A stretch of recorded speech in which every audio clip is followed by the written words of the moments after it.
Hi అందరికీ! ఇవాళైతే మీకోసం ఒక చిన్న రీల్ అయితే షేర్ చేస్తున్నానండి. మీ జీవితంలో కూడా ఇలాంటి వాళ్ళు గాని ఉంటే ఈ రీల్‌నైతే వాళ్ళకి షేర్ చేయండి. ఎప్పుడు కూడా డబ్బనేది శాశ్వతం కాదండి. మన డబ్బును చూసి ఓకేనా? మన అందం చూసి ఎవ్వరు గూడా మనకు గౌరవం, మర్యాదలనేది ఇవ్వరు. మన గుణాన్ని, మనం ఉండే పద్ధతిని బట్టి మనకు గౌరవం, మర్యాదలనేది ఇస్తారు. ఓహ్! అంటూ మాకు గౌరవం, మర్యాద ఇవ్వడం లేదు అని చెప్పేసి బ్లేమ్ చేయొద్దు ఎవరిని కూడా. ఇంకొకటి ఏందంటే, మనం చెప్పులు ఎంత కాస్ట్ పెట్టుకున్నా ఓకేనా? ఎంత ఒక 1,00,000 పెట్టి చెప్పులు కొన్నా గూడా దాని వాల్యూ ఏంటి?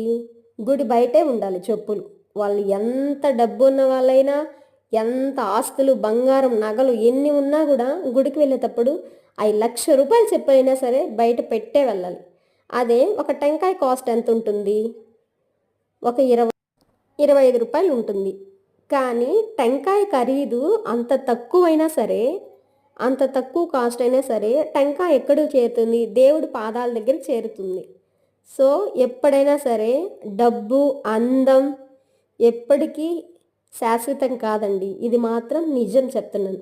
అంతేగాని మన దగ్గర డబ్బుంది అని చెప్పేసి విర్రవీయకూడదు. అలాగని చెప్పేసి గౌరవం, మర్యాదలు దక్కాలి అంటే మనం పద్ధతిగా నడుచుకుంటే గౌరవం, మర్యాద అన్నీ వస్తాయి.